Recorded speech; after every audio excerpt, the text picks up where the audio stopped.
Hi, welcome to the Let It Fly show. I am Michael Sevier. Your other host, of course, is Josh Jones from Central and from Creighton, the school that tonight, as we tape this, is taking on Nebraska. Yep. Nebraska hasn't won the series against Creighton since like 2017. It's been a long time. That is a long time. And tonight, if they win, they can win the series. Both teams need wins to help them move along and try to get into the NCAA tournament of baseball. It's going to be a good one. And we got people here already early as we're taping. It's people here. Yeah, they're pre-gaming, man. So is this haven't won a game in the, is this haven't won a game? No, they've won the series. So they played three. They won one game out of three every time? Yes, they had 1 or 0. Damn. They have not went 2 or 1 or 3-0 against Creighton in a very long time. Right. But tonight we'll see what happens. It's always fun because this is the game, the third game. Right. Weather's usually nicer. Yep. Because usually early on it's not great. Yep. It's usually a pretty good-sized crowd. Yep. And then if it's close, there always gets to be a little chatter from the dugouts. There's been fights. There's been people get together. There's been some stuff that happened by the game. So that could happen again, of course. Yeah. We are inside the Let It Fly Sports Bar, which is located in the beautiful Capital District in downtown Omaha. Of course, it is an elevated sports bar. Yep. Big TVs, really good food, and great entertainment all the time. I'm really validating today, man. You're validating? Yep. You feel good? I just keep saying yep. Yep. Because I agree, man. Hell yeah. What am I going to say? No. Right. No, you ain't right. Yeah. TV ain't big enough. No, it's cool down here, man. I feel like usually around this time you got the NBA playoffs, which is crazy. Yep. Baseball is a thing, obviously. Yep. Does the NBA hoop around this time? The WNBA? Sorry. No, they're getting ready to. They start. I knew it was something so like they've done some preseason. Okay. And they will be starting very soon. The thing about this time of the year down here, you got stuff going on at Steelhouse. You got stuff going on at CHI. You got stuff going on at the Chuck. It's always kind of busy down here, which gives you a little bit more, for sure. What do you call that? Atmosphere. I like the atmosphere. I want to remind you, if you want some really good atmosphere, $4 Red Bull watermelon margaritas special right now at the Let It Fly Sports Bar, both here and out west in Elkhorn as well. So, if you like that, Tuesdays you get tacos. Tacos. What do you get on Wednesday? You get the wings, right? For $1. For $1. And Thursday you get the, I should know this. Steak and frites. Oh, yeah, that's right. Steak and frites. And I can't tell you Friday, Saturday, or Sunday. Friday is French Dip Friday. Okay. French Dip Friday, yeah. You got reverse happy hour going on as well tonight from 10 to 1 p.m., so always stuff going on. We're going to be joined in just a little while by former Omaha Maverick and NFL offensive lineman and, as you said earlier, former Packer. Yeah. Like Omaha South. No. Former South. South. The South. Graduate. When you say South, we're not talking about Papillion South. The real we're not talking about South. Millard South. Exactly. We're talking about the real South. The real South. There you go. Omaha South. All right. Before we get to that, a couple of Nebraska-related items in our headlines. One, so the athletic director, Troy Dannen, is now on the committee for selecting the college ball playoff. I know. Which is pretty cool. That is cool. You know what that means? Tell me what it means to your perspective. It means he'll be in the room where it happens. Yeah. Well, that's all it means. That's a Hamilton thing right there. Yeah, I know. But I don't take it further than that. I think it's always cool. Because Bruce Rasmussen with Creighton was on the he was the head of the committee. Exactly. 2 times, Yeah, but my thing is like it's only favorable if you're balling. Yeah. I'm not saying it's going to get Nebraska into the college ball playoff. My thoughts are when you're in that room and you hear what everybody's talking about, what values to them to get you into the that way you go back to your coach. That's what I'm trying to say. Go back to your coach. Yeah, right. We need to play more. Exactly. That's what I meant. Yeah. That's what I mean by it's only favorable if you balling. So it's like, hey, I got this inside information. You do this and do that and beat them. Exactly. And we make the schedule correctly and all that stuff too. Yeah. So you got to do that, of course. That's a big part of it. Also, new player. We talked about him last week with Mike Sauter signing with Nebraska. We're going through all the names of the top 10 players, top 11 in the state. And when we're going through that, he was like, which ones do you think Nebraska might get? He mentioned Jace Reynolds. Jace Reynolds commits to Nebraska. Commits to Nebraska. Linebacker. Right. 6'1" or so, 220 pounds. Yeah. 6'3" actually. And this is the first recruit that they've had commit since 5 months ago. That's a long time. That is a long time. To not have a recruit. That's a long time. But yeah, why is that? Well, this is the new way. Yeah, okay. So now June and July are the heavy recruiting months. Yeah. Last year, in June and July, they got 9 pledges. Yeah. 2 years ago during June and July, they got 14. So I'm taking it he went to camp? Yeah, he went to camp last year. Okay. Well, I think when he was a sophomore. He went to camp. Yeah. So, but they like him a lot, and he has committed to Nebraska. This is going to be a busy summer, though. I know. June and July, very busy summer. Yeah. Second thing, NBA for headlines. We are moved almost completely now into the round 2. I forgot what we predicted back then. Yeah, well, I thought that Houston would get to 7. I was happy about that. I bet that. That came out good. Yeah, no doubt. Golden State took care of business. You said that. I didn't expect what happened. We're taping this on Tuesday. Yeah. I didn't expect what happened last night. No. So last night you had 2 upsets. Yes. You had Oklahoma City, number 1 seed. And New York Knicks. And Oklahoma City loses to Denver. Oh, you talking about behind the seed? because that's the number 1 seed. I feel you. Most wins or whatever. Yeah. And then you have Jokic going off. Yep. Jokic was 42 and 22. Jokic is like that. 42 The best man and 22. The best player in the world is not your favorite cup of tea. It's crazy, man. 42 and 22 is nuts. It is. That's Wilt Chamberlain stuff. I was about to say. That's whatever they. Hey, I remember Wilt Chamberlain used to go for 40 and 20. Yeah. Right there. But also, Yeah. Arnold Schwarzenegger said that he was bench pressing like the bodybuilders. Oh, yeah. This is crazy. When they were in the movie together? Yeah. That was So he was one of the freakiest athletes ever. After he retires, he's retired, right? Yep. Done all the stuff he's doing with women. He joined the Pro Volleyball League and dominated that. When he was in high school, he high jumped. Yeah. He long jumped. He ran the hurdles. That dude was a freak athlete. That's crazy. Absolute freak athlete. Think a better athlete than LeBron James?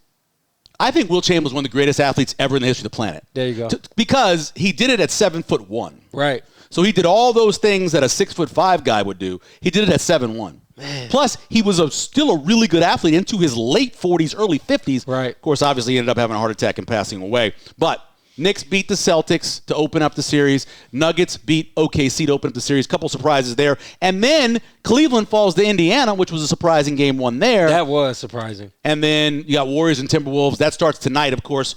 People won't see this till tomorrow. What do you think? Wait. What do you think about that one? I think game 1 is going to go to – wait, where's it at?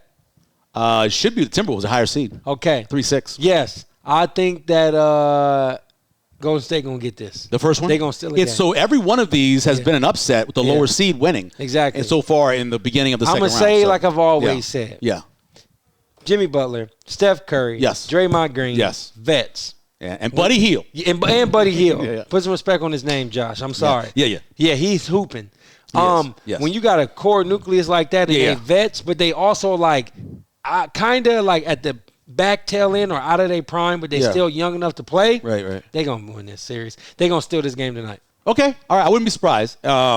By the time you guys see this, you will know what have happened. Last thing. It is now official. What's that? Now that Canelo got through one of the most boringest fights ever in the history of boxing on Saturday, it's now for Canelo versus Bud Crawford. Yes. Bud Crawford. That is going to be September 12th. Yeah. In Allegiant Stadium, in a football stadium. Early on numbers. Yeah. Canelo, more than a 2-1 favorite. He is minus 220. Crawford is a plus 170 underdog. I want that to continue to climb.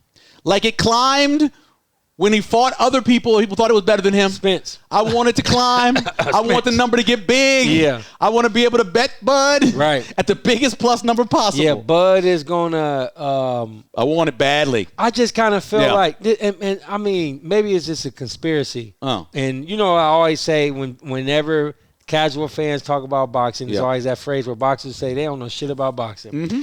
I think personally that Canelo got 5 fights. This is going to be his second fight on his 5-fight deal. Yep. Bud got to knock this guy out in order to get up out of there. You don't think he's going to win by decision? I don't think Turkey Al-Sheikh and the way I don't know if he can knock him out. Now, he may be able to. The old TKO. He may get a stoppage. Yeah.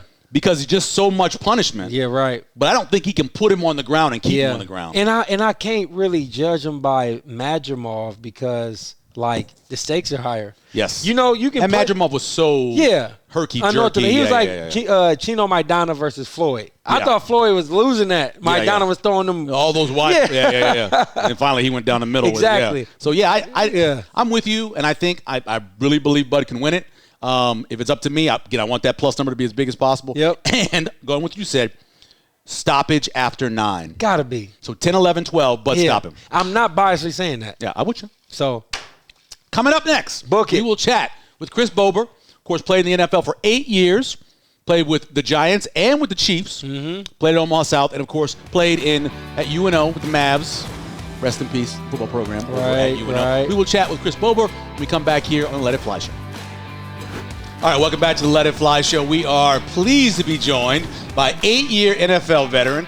Of course, played with the UNO Mavericks as well with a ton of starts, and Omaha South graduate as well, and Hall of Famer, I believe, from Omaha South as well. Chris Bober, we appreciate it, man. Hey, thanks for having me in here. This is a beautiful facility. I was remarking just a podcast room. You can watch all the TVs out there. Yep. Just great. It's a great place out there. Yeah. Here. Sometimes, though, you're doing a podcast and you get distracted. You get distracted. Yeah, and you're watching the I game. look back at myself and I see myself looking over there, and we talking about something we're talking different. about something else. No doubt about that. Yeah. Let's talk about what's going on with you now, because you're a real estate mogul, first of all.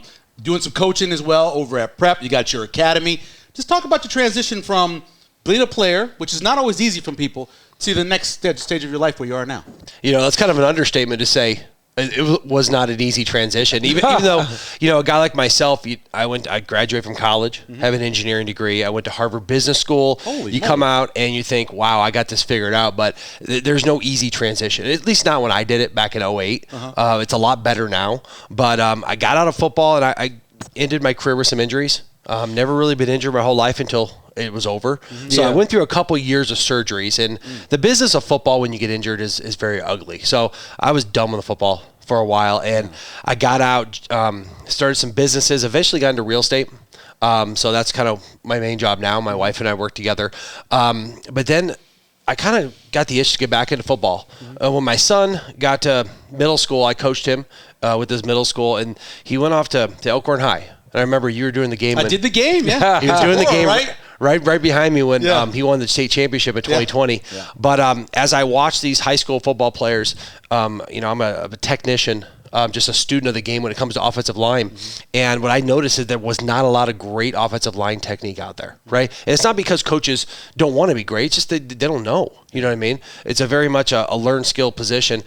So I started Bober Academy.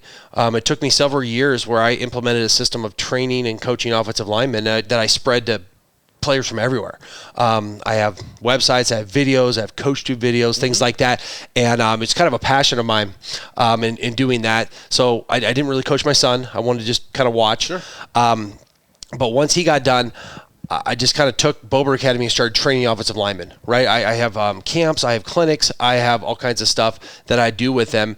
And then, of course, right as my daughter graduates high school a couple years ago, Coach Yonk at Creighton Prep called me and said, hey, you want to come to Creighton Prep and coach? And I was kind of taken aback because I wasn't a prep guy, man. Yeah, I know my wife went to Brian. Yeah, I know. I mean, I see your central mug here. I saw you at the game last year. I know. I'm just telling you, I wasn't a prep guy, but I understand. So I had to think about it. I told my wife, she's like, "What are you, an idiot?" Where did she go to school? Of course, she went to Gross. No, okay. but you're an OPS guy, so no, you're not an idiot. Yeah. So there's this resentment towards prep growing up. Sure. Exactly. What I have learned though, it's a great program. I love it there. I get to practice my faith. It's a really big part of my life, so I don't have to hide behind that there. Right. We got good kids, great facilities, great coaches, and I've been there 2 years, going on my third year, and I love it. I love coaching high school football. High school football is my favorite level of football. Right. Having played at every level, high school is kind of the purest. Part of it, and you take these young kids and really guide them and make a difference in their life. So I'm loving coaching high school football. I would say that into that Creighton Prep Central game last year was one of the greatest moments of my wife's life.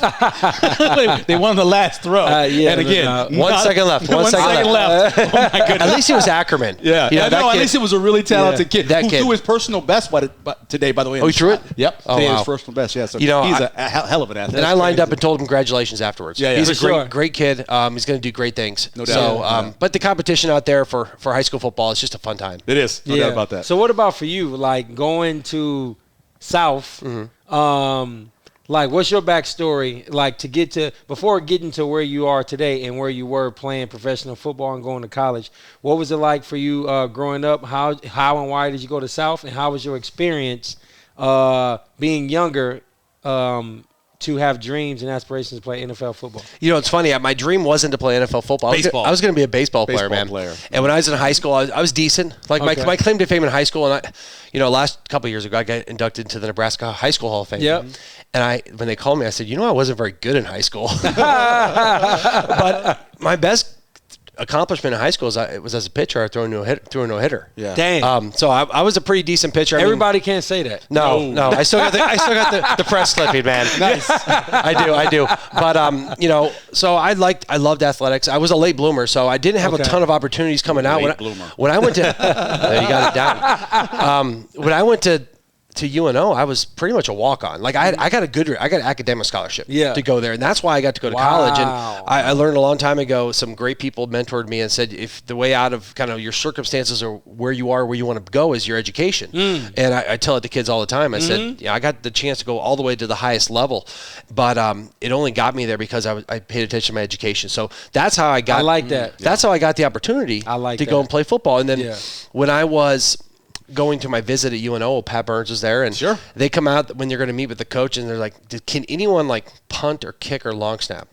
So I can long snap, right? I made it all the way to the NFL as a long snapper. And Pat Burns decided from giving me $0 to giving me a total of $500. Whoa. $500 scholarship, which pays for about 2 books. But that's how I got to the NFL, to college. And then when I got there, my 18 or 19, I hit a growth spurt and really kind of bought into. How tall were you from 14 to 16? When I was in high school, really, I came out of high school, I was maybe 6'2", maybe like 225. Yeah.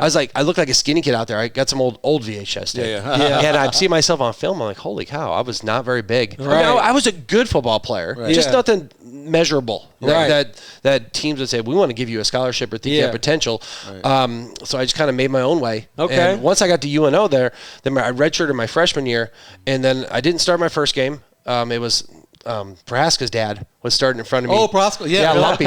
His dad was starting, and then he got hurt, and I started the rest of my career there. So, kind of took off from there. Had a really good year, my redshirt year, and of course, then went on and won a lot of football games at UNO, which was a blast. Yeah, no doubt. Chris Bower joining us here on Let It Fly Show. Do you know Chris is the second greatest offensive lineman out of Omaha South? So who's first? It would be Dave Remington. Yeah. Okay. I don't have a trophy named after me. Yeah, right. There's probably some schools I can go to where they can say, "Wow, you're the best ever." But Dave Remington. There was a tradition at South for Dave Remington. Wow. Right. And in fact, when you play for the Packers, the center always wore number 50 as a homage to Dave Remington. That's awesome. And of course, Dave's done so many great things. I got to do his football camp with him. Nice. Of course, I've kind of continued his tradition with the football camp. And then I go to the Remington Award every year. And when he comes in town, I try to get to see him. Just a good old South Omaha boy. He tells great stories. Yeah. He's an outstanding storyteller. He'll start it, and you're not quite sure where he's going. And by the time it's over, you're like, that was a great story. except for Dave Remington does not want the spotlight at all. He does not. He's not. Like at the Remington Awards, he's the guy the award's named after. Yeah. So he's on the stage. He's got to get up and give a speech, and he's sweating bullets, man. He is so uncomfortable. You think the guy that accomplished so much, he just doesn't want to be in that spotlight. He wants to do his good from behind the scenes, and he does a lot of it. Yeah. It's just he's kind of uncomfortable with that. Not personally. I just think he doesn't like the accolades on him. He's just a humble guy. So you got to get him one-on-one in the podcast. I had him for an hour right before he became. He's funny too. Right before he became the interim athletic director. Yeah, and he was kind of hinting that he was kind of looking at the program and seeing how he can fix stuff. So it was awesome to chat with him. Let's talk about Pat Burns because great dude. What kind of coach was he? Pat was a hard coach. I'll say that he was very much into the rules, and you saw what he did when he came to UNO when he turned it around. His first year there, I think they won 1 game. Then the year I redshirted, they might have won 3. Then after that, we went 10-1. Yeah. And he built a program that was successful all the way to the end. And he was so good at his systems and discipline. Right, guys knew exactly where they stood with him, and between all the alumni, we get together. We just he kind of had a high voice, talk like this. Yeah. And he would not hesitate to say, "All right, get up, run those stadium stairs, let's go." And he used to wear a big patch, like a button that had whining on it and a cross through it. He just didn't put up with it, so it was kind of not militant. It was militant, It was. Yeah. I know what you mean. Just high discipline. Yeah, I understand. You knew exactly what to expect. That's how you win sometimes. I think that's how you win a lot of times. But he was very regimented in what we did. Yeah. So we all knew where we stood. Right. And he was able.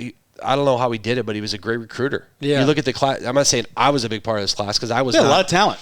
But the class that came in with the Ed Thompsons, the Jason Bartlings, Ben Titus, guys that were all-American and all-conference, and he continued that for a long time. So he knew how to go out there and recruit, which is probably one of those secrets of college football. Yeah. If you can coach, but more likely if you can recruit, you can have a good program. And sometimes when you're in a state that has a team like Nebraska, a guy may get in a little bit of trouble in Nebraska and go to UNO and and we had some of those guys, and that's obviously the shame of not having UNO football anymore. It's not just to get in trouble because I was going Zach there. Miller didn't get in trouble. No. I was going there. I got a question about that. Well, it wasn't that as much as like the opportunities for. We're in the state of Nebraska. Yeah. We don't have that many people here, right? So it's a numbers game. You have so many guys, and a very small percentage of them can play Division I football. Yeah. Right. So everybody else is going to be like third and fourth string. Yeah. Or the level that UNO was at Division II, there was a lot of talent, and that's what we stocked our team with was local talent from Omaha, from around Nebraska, around Iowa. Yeah. And the shame of all of it. Again, we're not getting too much into that because that can get pretty heated. But is that all those guys who now have to leave to go play football. Yeah. It was a great outlet, a great place to play in front of your family. Yeah. One of the secrets of recruiting, why they do so well down south, is because kids want to stay close to home. Sure. Right? They want their mom and dad, their aunt and uncle to come to the games. And we had that at UNO with that level of football. Yeah. Put a lot of great men through there. You said some powerful stuff. Yeah, and that was when I got to talk to the Regents, that's what I told them. Yep, didn't matter, but but that we had some good times back then, and there's still a lot of us around. Yeah, that's what I was going to say. So for me, it's like when you heard about the the program dissolving. I mean, obviously it affected you in some way or whatever, but like, how are those memories kept alive? Like. It's hard. It really is. We don't have an alumni game And I never got to really be an alum because I was playing in the NFL. Right. And I was only out a couple years. The UNO's last year, I was doing the radio broadcast. Wow. I was traveling to all the games. Yeah. We had a blast. I was helping the coaches going in and kind of consulting with them. And then I was just starting to get my feet wet as far as being, a part of that program after I played when it got taken away. Right. So we have stuff. We have a couple stuff in a couple weeks. Was that in 2008? 2011. After 11? this It happened in the year 2011 is when it happened. Okay. I'm just kind of played that 2010 season. They were good. They went to the playoffs. They lost, I believe, in the first game, and then so it's just one of those things that was a great local tradition that I wish it was still around. My kids never got to kind of go back and say, hey, this is where dad played and stuff like that. Man, that stuff matters. It does. Like looking back now as a former athlete, man, I want my kids to see that type of stuff you're saying. Yeah. And I remember I had teammates like Chris Griffin. Mm-hmm. He was going to UNO. He went to Omaha Central. He was our point guard, but he was a quarterback. And we won state in 2008 as a school. And he was going to UNO. And then as I went on to play basketball after. And once I kind of heard that they were like I'm not going to say scrapping the program because I don't know if that was an approach. But once that happened, it's almost like he didn't go play football after that. Yeah. And I don't know if it's because like he couldn't stay close to home or what. Probably right. But he probably would have still been playing football if that didn't happen. Yeah. I think so. When you look back at that, and there were a lot of reasons given, obviously. In your opinion, why did that have to happen? Why did it happen? I don't know if it had to happen. Why do you think it happened? Why not the move to 1AA like a lot of other schools are starting to do in the same conference and moving everything else up to Division I? Why do you think it was the choice was made? We live in a weird state with our university system where the regions control the whole university system pretty much. Now, of course, and this is my gripe with this is that you have Lincoln. And who's like their standalone, right? It's the heartbeat of this state. We know that they have tons of support, and then UNO kind of had their own thing, but the regions get to tell everyone what to do, right? So my opinion is they did what they want Lincoln to be the flagship school, okay, right? And UNO Omaha is a great city. It's got a lot of jobs, great stuff, but they've not just football and wrestling. They've continued to take stuff out of UNO and put it back in Lincoln because whoever are the powers that be. They want that to be the flagship. Got you. And it was a threat, not on the football field. We know that, but a threat to like enrollment. It was. They started getting dorms. People started not being a commuter school. By the way, engineering isn't there anymore. I know. He had to move. If he wants to do it, classes in Lincoln. Well, that's the kind of mentality I think that our university system has. I don't agree with it because, if they want to have an umbrella over everything. Well, hey, share some of that money you got down there. No, yeah, you know what I mean? It's like they get to big. tell us what to do, but they're not going to give us a piece of the pie. Exactly. So that's the part I didn't like. Yeah. I just didn't like how, that was how it went down. And at the end of the day, I think UNO had much more support. It's just they weren't put in a position to where they could support themselves. Gotcha. I think there's a ton of people people everywhere tell me, man, I miss UNO football. I was a big supporter. Yeah. It's like, well, why weren't we supporting enough to keep it viable? So especially now, we're going to have these roster limits eventually, and you only have 105. Those kids could go to They UNO. could go to UNO. Well, and maybe even play for a couple of years and maybe go up to Nebraska, but definitely have a place to go play in the state. You see the teams that we were competing against and beating in the South Dakota States, North Dakota States, they're good winning they are. national championships at that level. I don't know why Omaha couldn't have done that.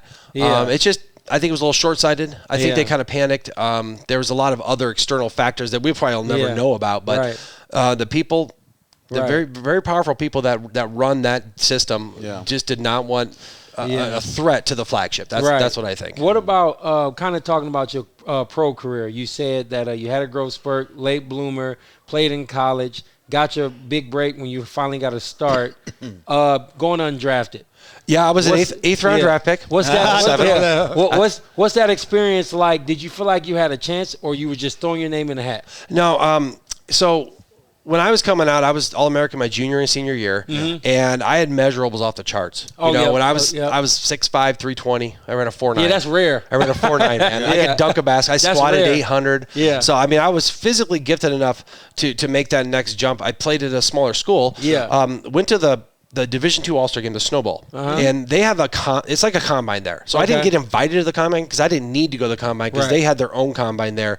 And actually, I was very blessed to not get drafted late. Yeah. That is not get drafted. Wait, say it again. So when guys get drafted in maybe the last round or two, it's not like the team needs them or really wants them. It's just they're their highest rated guy. Highest rated guy available. They take a flyer on them. I feel you. But when you don't get drafted, I had about 12 teams I can choose from. Like, do you get phone calls right away during the 7th round? I was getting them all.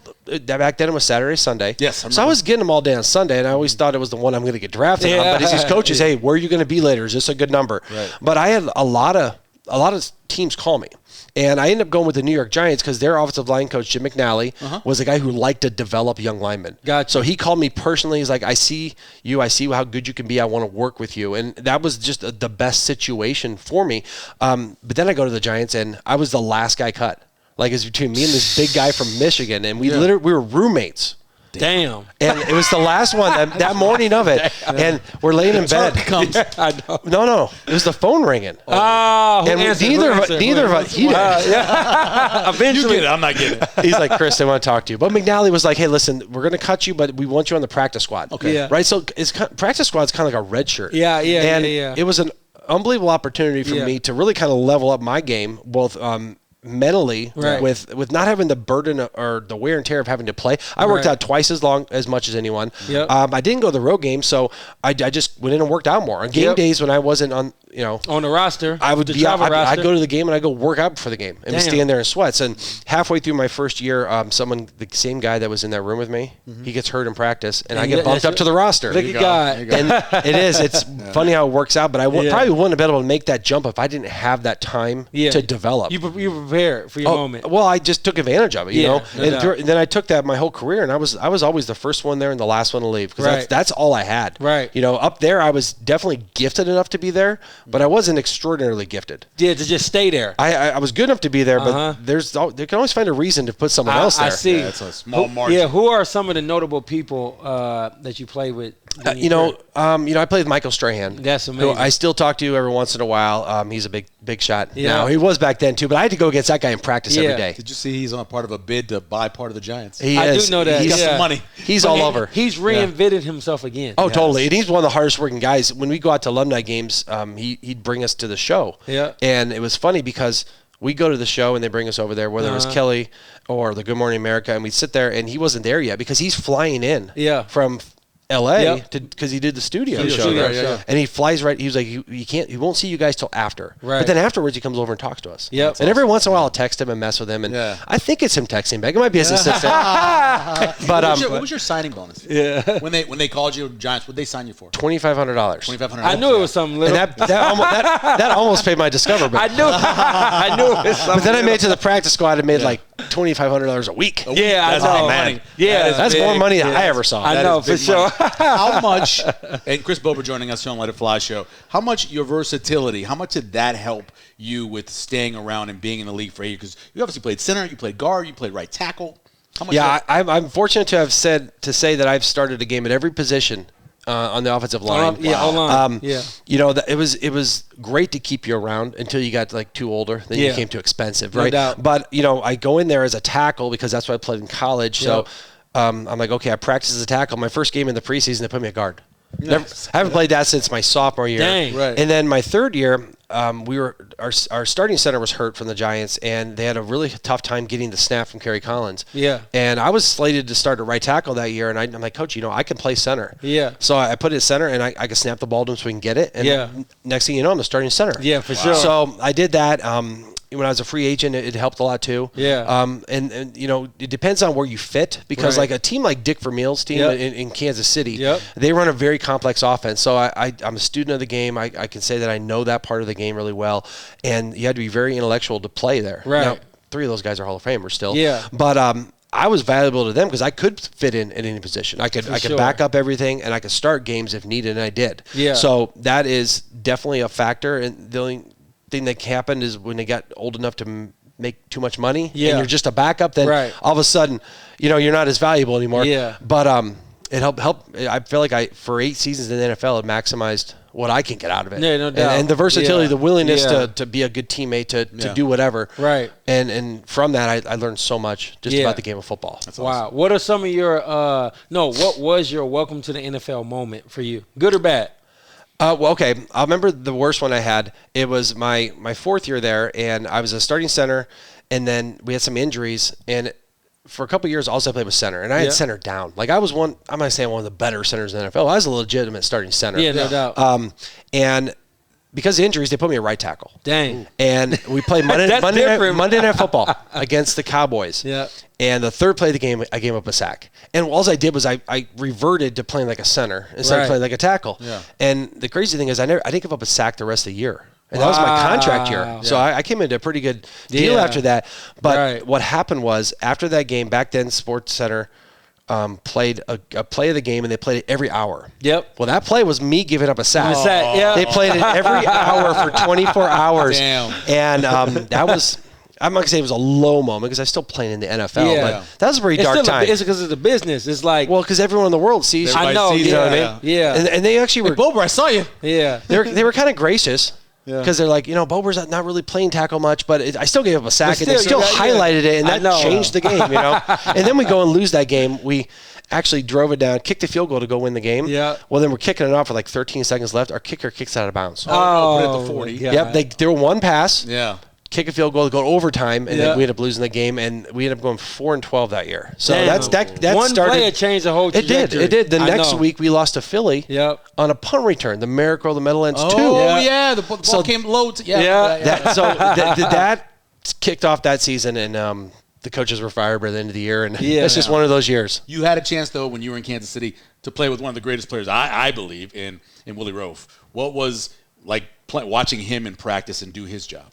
The funny thing about Willie Roaf is he was so physically gifted and also very smart. Super smart. And he wouldn't necessarily talk like that until you put a camera in front of him. Then he sounded like his mom was a Supreme Court justice in Louisiana. He's just code switching, man. Yeah, but that dude had so much physical ability. For sure. And I mean, for a tall guy, he would just put 500 on and rep it out until he just got tired of doing it. Dang. But then he can run like a deer. Dang. You know, the only guy I've ever seen shut down Dwight Freeney every single play. Wow. Right? So I had guys like him, Will Shields. Yeah. Not the most physically gifted guy ever, but the best technician, a guy who I learned so much from, who all my Bober Academy teaching is from watching and learning from Will. And I worked out with Will every day before practice. Yeah. And all he did was the very basic fundamental things every single day. He just did them better. Yeah. I never ever saw him get beat one-on-one pass pro. Dang. Really? If you go to practice, you do like one-on-one, and if you win more than you lose, you're doing good because the defense has an advantage. Right. Yeah. He never lost. Even when we go scrimmage other teams, even in games, the dude never. He was the perfect lineman. Yeah. He wasn't tall enough. No, I was thought. but he showed we could. No, he just doing your job. He was the perfect tech. He was in the football position all the time. He just never got out of it and functioned.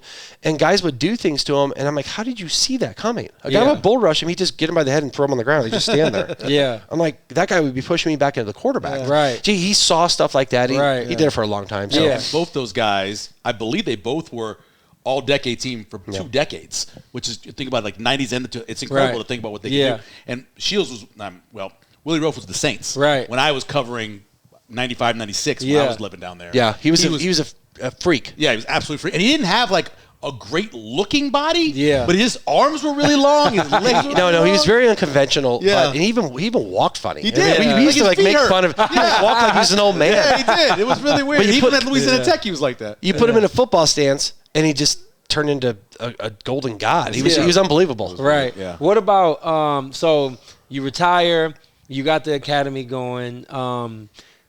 3 things about that. How many kids have you impacted just coming through your academy? And also, have you seen any of the kids through your academy say, oh, this is the one, I think he got a shot, he can make it? Yeah, I work with a lot of guys locally. I get guys from all over the area, really. And several of my guys have gone to play college football.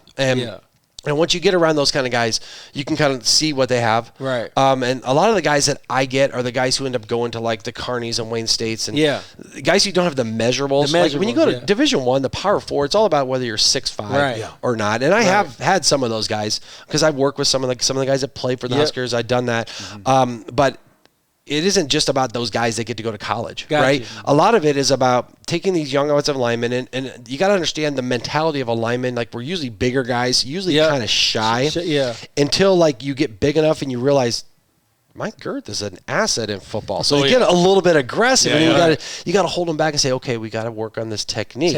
With it. Because you can just go ram things and fall down, and the guy still makes a tackle. Exactly. So most of my stuff is mostly fundamental based, but there's so many kids that I just go see it and they succeed. Some of them are going to go be all-state players. Some are going to make the JV team. But they come in there and you instill this confidence in them. And the way I teach them is so they can take it back to their team. Understood. And that just kind of gives them a little bit of a bit of confidence to go and realize that just because they're bigger guys doesn't mean they aren't athletes. You know what I mean? Yeah. And that's what's great about it is not necessarily. I mean, it's cool when I see my guys playing in some of these big schools. For sure. But it's really cool when I get these guys that you like to teach, or their parents who kind of reach back out to you and say thank you so much, no things doubt, like that. No doubt. Those kind of things make it all worthwhile. For sure. You watch it on TV, you think, they're not technical, they're big old dudes. But when I was working in Monroe, Andrew Whitworth was there. He was the left tackle for West Monroe. Don Showers was his head coach, great offensive line coach. And then when I came here to sit and just watch Bill Callahan work, and he would walk up to a guy, and he literally would go like, turn his that shoulders. far. Yep. That was it. And that was far. He's like, that's where I want you, right there. And it was incredible just how technical they were. It makes you think that it's not just a couple big guys hitting each other. It's such a it's really about technique. And think about it. Offensive linemen, we play with our feet spread apart. They're on the ground, and our hips are low. Right. And we're the only position on the field that's in an unnatural position all the time. Yeah. Like if you watch NFL guys, they're always in that position. They mastered it. Yeah. And my biggest fundamental is playing in a football position. Gotcha. But it's not natural, right? Every other position, you're a receiver, you just run. You run just like you ran when you played TV tag when you were a kid. You're doing what comes natural to you. You have to teach linemen how to do things that are unnatural. Right. But if you learn how to do it and get confidence in it, then it's successful. Yeah. Right? And that's really kind of when that switch flips on those guys. Yeah. And they realize, you kind of put them in competition. Like I have my camp coming up, and we'll do one-on-ones, right? And you'll train them with these. Oh, that'd be fun to see. They go to the drills, and then all of a sudden you go to one-on-ones, and they kind of revert back to just what they have is natural. They fall down or they get beat, and you can kind of see when they finally that switch goes off, and they realize, oh, if I just keep my pads down and don't hurry and stay square and things like that, that makes them more successful because that's what coaches want to see. They want to see coaches who are kids who are coachable. Gotcha. But then because they're not always going to have great technique coming out of high school. Because most coaches don't know like the depth of what I can teach. Yeah. But they have potential. Yeah. But coaches want to see you that you're coachable. Oh, so yeah, they won't do it all the time, but Right. they'll work on it, and the more you're around them, they do it better and better, and they succeed more. Talk about the camps. How can guys find out about Yeah, so I mean, my website is boberacademy.com, but I have 2 opportunities this summer. The first one's coming up later this month, and I have a padded offensive and defensive line camp. It's the exact same thing Remington did, where they come together for 3 days, and we'll work through fundamentals and drills, and then we'll do some one-on-one run blocking, some one-on-one pass blocking. It's a great kind of kickoff to the summer, especially for the kids out there who are going to go to summer camps, right? So these guys haven't had pads on since last October, November, if you're lucky. Yep. And all of a sudden, it's like, hey, we're going to go to South Dakota State or Husker camp or Lindenwood Mega Camp, and they haven't done drills. So it's a huge advantage for them to get some work in. Nice. I have a lot of coaches that come. Kids come from all over the region. It's big time. And then during the summer, what I do is I call summer school. So I start in the beginning of June, and Tuesday and Wednesday nights for an hour a night, we'll get in there and we'll do some drills, right? We'll go through June and kind of without helmets, kind of just fundamentals. Then we get to July, we'll kind of restart the fundamentals, but we'll put pads on so they can work on striking. And my goal is to get them to where they're pretty ready when their fall camp starts, that they've had some training and they're kind of ready for that. Yes, they got reps and I feel you. Yep. So it isn't just like, I show up, and I think a lot of high school, especially linemen do, is they don't get great training from their coaches because they're just good coaches, but they're not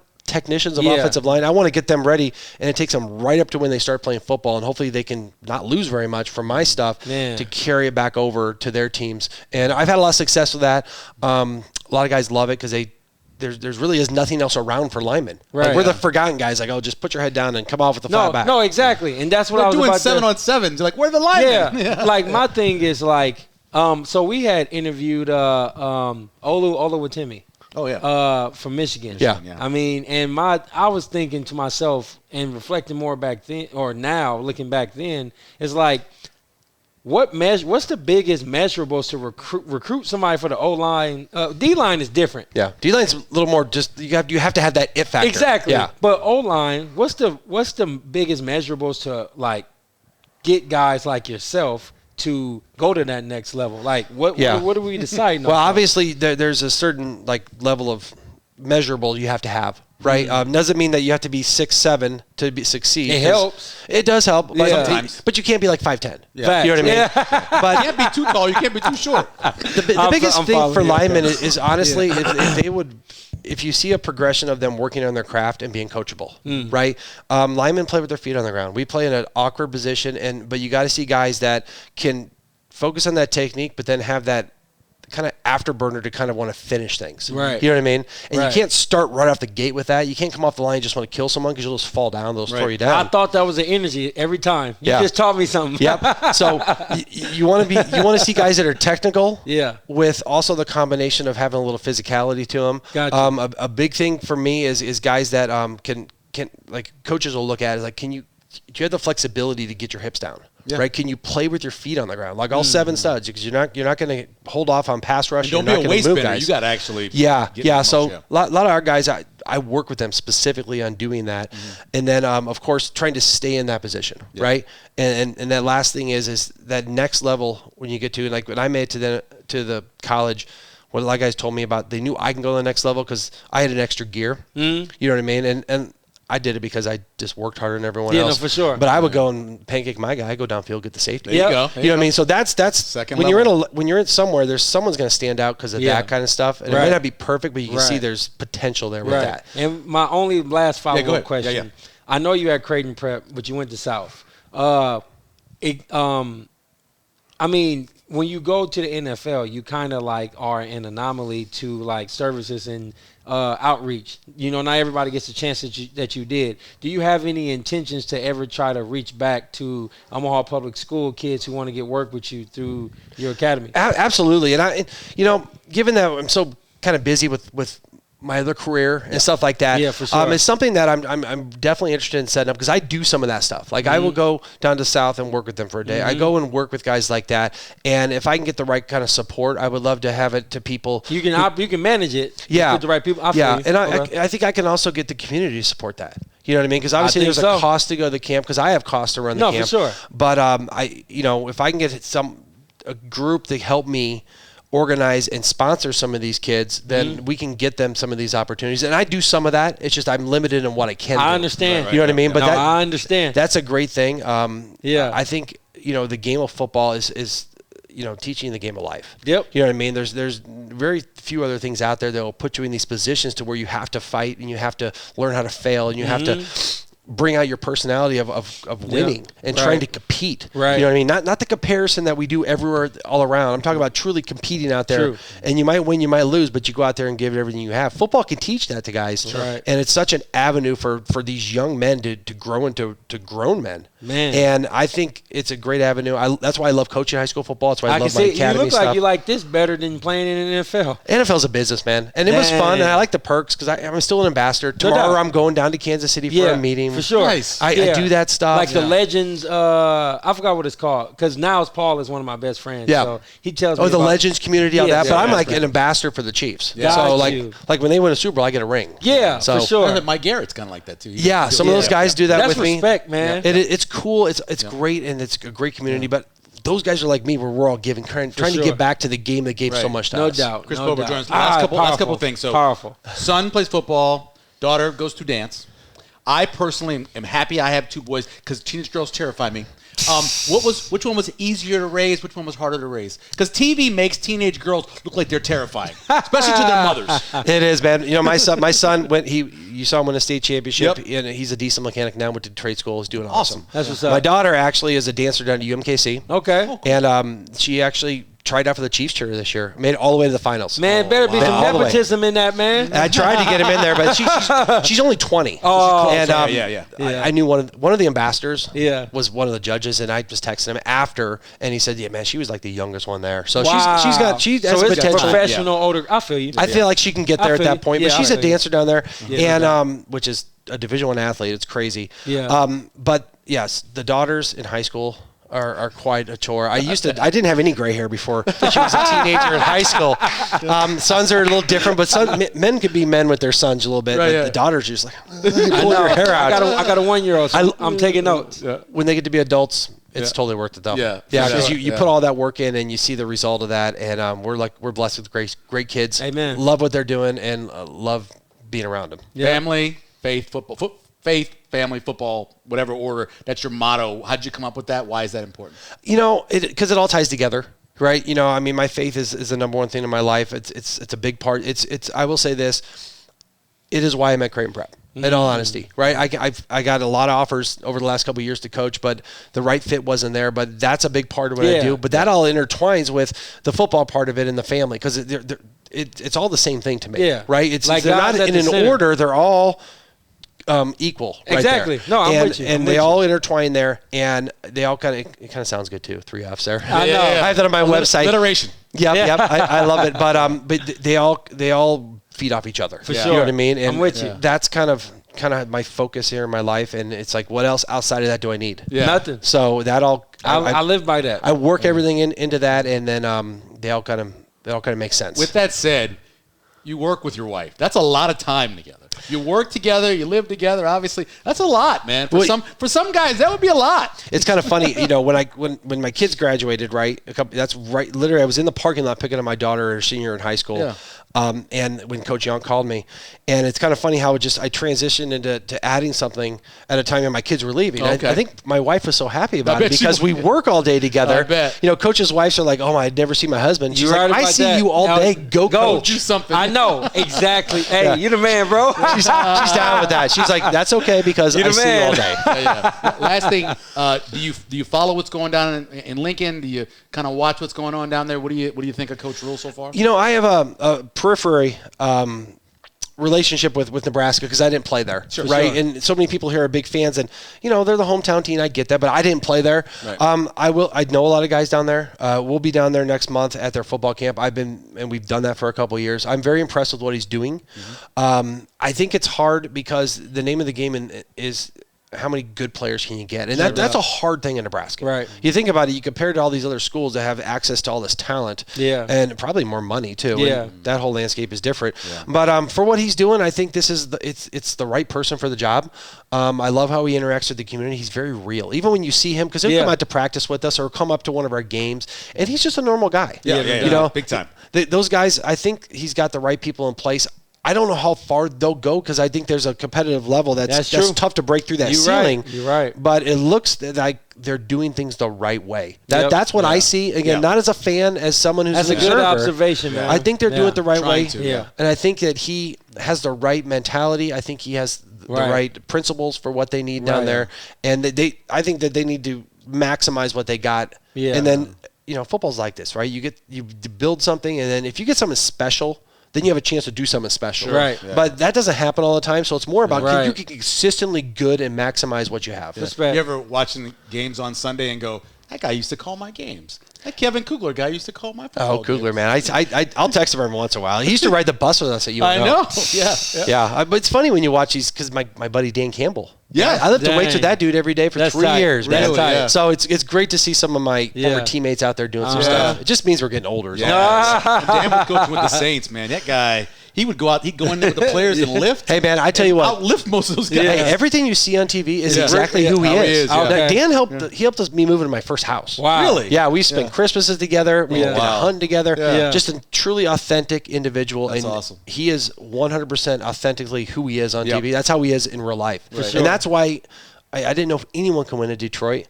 But, man, he built something there. So the push-up guy, that's just who he is? That's who he is, man. We'd work out in the morning. He'd throw like half a can of Copenhagen in and blast Metallica. And we just get after it. He loved it. He loves that stuff, man. He did. My father-in-law is from the east side of Detroit. So, like, anything Lions, Michigan, is him. And once the Lions have became as good as they are, you can't tell him anything about it. And he's like, and look at the coach, man. He's from the hood. Yeah. I'm like, dude, they from the hood. He doesn't have the long hair anymore, though. He used to have he looked like Kid Rock, man. Chris, we appreciate it, man. Thanks, guys. I really appreciate it. It was an awesome conversation. Thanks for having me on. Chris Bober, of course, joining us here on Let It Fly Show. All right, welcome back to Let It Fly Show. Chris Bober, man. He's always a good interview. Yeah, man. I mean, it's not really about, like, telling NFL stories. It's the passion of the person. Mm-hmm. I think that I think he enjoys his second act of life more than he did when he played. Yeah, we talk a lot about why we've seen this resurgence of really good talent throughout the area. And not just in the metro, just in the metro in general. But if you look at what Steve Warren's done with the Warren Academy, you've got Matt Verzal, who works just like Chris does with offensive linemen. You got Chris out there. You have all these local guys. Right. Amon Green has camps, so that really helps. Yeah. I think, and I know we kind of talked about it off air, I think the whole transfer thing is just a culture. Only there's a piece of it that happens because of like trying to stack up with talent, but there's another piece when it comes to like the whole NIL and just I think the culture in general is making people feel like they can just leave. I understand open enrollment. I really do, because maybe the school that's in your neighborhood doesn't have what you need. Yeah. Maybe academically or whatever else. Yeah. And so they give the ability for you to be able to go. And it was huge, obviously, when you had some issues with, African Americans not being able to go to certain schools. And so I understand the reason for open enrollment. We've got to the point now, though, where you got Northwest and you got Benson. You got these schools that are in these areas where nobody's staying. So I feel bad for who's in control of the decision of open enrollment or not? No, that was passed in the legislature. That's law, man. Damn. And it's not going backwards. No, it's not. Now, they tried to have the 180-day where